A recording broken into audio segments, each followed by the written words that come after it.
What is going on, everybody? It's Prod here, and today I'm bringing you guys a very special Dark Souls 3 video. Just yesterday, this gameplay came out right here. This was actually captured at an event that is happening in Japan. There's people that are getting to play Dark Souls 3. Shows off a bunch of new stuff, this entirely new area. The first time we see them fight the first boss, which I'm pretty sure is going to be the very first boss, our very first in-game footage of Firelink Shrine, and the first in-game footage of actually building a bonfire. So there's a lot of stuff. So let's start off here by pausing real quick, because as you can see, before going into the bonfire, the boss fight, he uses Miracle to heal himself. Actually, as you can see, the blue bar uses up quite a bit. It actually uses up half of his focus meter, which is going to be used for stuff like weapon arts, magic spells, and obviously miracles here.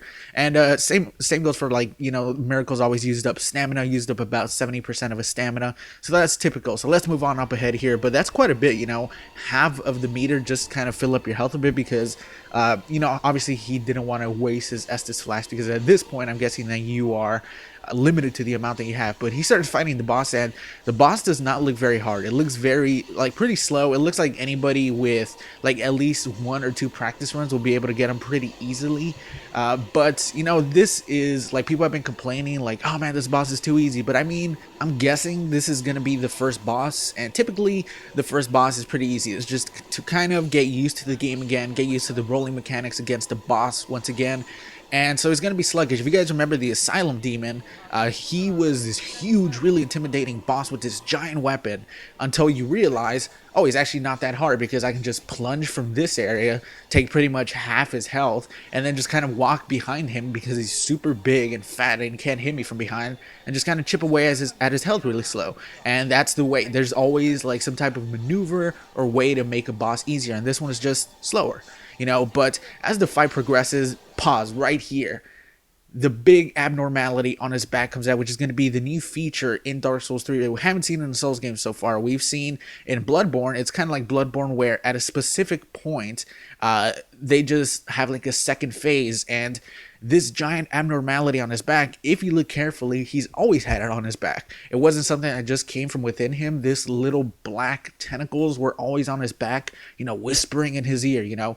Who knows what type of lore implications that has, but I'm guessing we're going to see that in the future. But I do think it's a really cool mechanic for these bosses to make them a little bit more difficult as the fight progresses. But as he continues here, he actually swipes at him. If you pause right there, this big abnormality actually has a mouth and eyes. It's not just a big block used for hitting people. It actually can eat people. Maybe it can devour people, but he didn't give it a chance. He immediately killed it, and he didn't really get a chance to see what this mouth does. And he does away with this boss fairly easily. And that is basically it for the very first boss, Wanda, Judge of Ash. And as he gets this item here, and this is going to be the item that you use to make your bonfire. So it's very interesting that he actually got it from the boss, because maybe you only get them from bosses. Maybe you get them from every single boss, or you just get them from these judges, because this is the Judge of Ash, So it's going to be very interesting to see as time progresses. In the next few months, I'm guessing we'll find out where we actually get these, how we actually get these, if they're scarce throughout the world. But he continues, Heir of Fire destroyed, and he also gets another little pop-up text right here, Ember restored. And once this happens, as you can see, his health has actually increased quite a bit, and this little octagon comes on fire. It was just regular, there was nothing really special about it, but now it's on fire. So I'm guessing that's what it's going to look like once you use one of these embers, which we did see people use in the network playtest a couple months back on the PS4, which sadly I did not get in there. I wasn't able to get in there and actually play. But he actually picks up an item right there, which I'm pretty sure was throwing knives. And when it comes to that text, I have no idea what it says. I don't think it's been translated. I'm guessing it just has something to do with the scenery, basically looking into the mountains. But if you speak Japanese, or you can write Japanese or anything like that, you could go ahead and leave it in the comments if you want. But up ahead here, he actually sees another item, goes to pick it up, and it is actually the Homeward Bone. And I'm guessing most people knew the Homeward Bone was going to be coming back from the Souls games. It was in Dark Souls 1, Dark Souls 2, Bloodborne with the Bolt Hunter's Mark and everything. So everyone probably knew it was going to come back. But, nothing really happened here for about 10 seconds. And then, one of the best parts happened. So he rose a bit here, which actually shows it's actually a bit slower, it seems like, compared to the demo that we saw before and the gameplay we've seen so far. It is pretty much slower. But he goes in here, finally, Firelink Shrine for the very first time that we see, and then just immediately jumps off and takes almost no damage, surprisingly. But we see the Firekeeper, which is going to be the NPC that we use to rank up. And I'm going to slow it down here.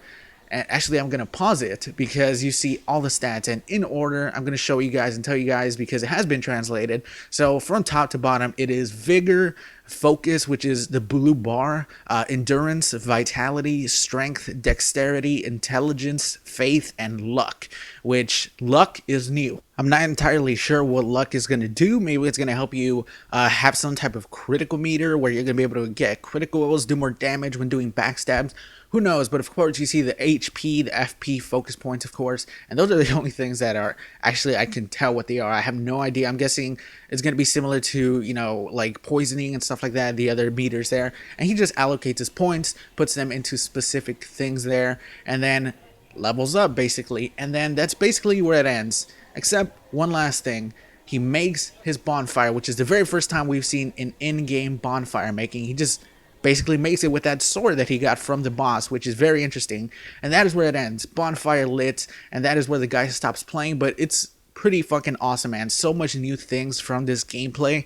I actually I do have a couple of speculations on maybe how the bonfire mechanics are going to work for this game, because, you know, they haven't said what it's going to be. If it's going to be just, there's going to be bonfires throughout the game, or you're going to have to make your own bonfire every single time. But I'm going to make a separate video on that probably tomorrow. And, you know, I have a couple of things that could possibly be true. So I hope you guys enjoyed this video. Leave a like if you did. I would really appreciate it. But that is about it. I'll talk to you guys later. Peace, everybody.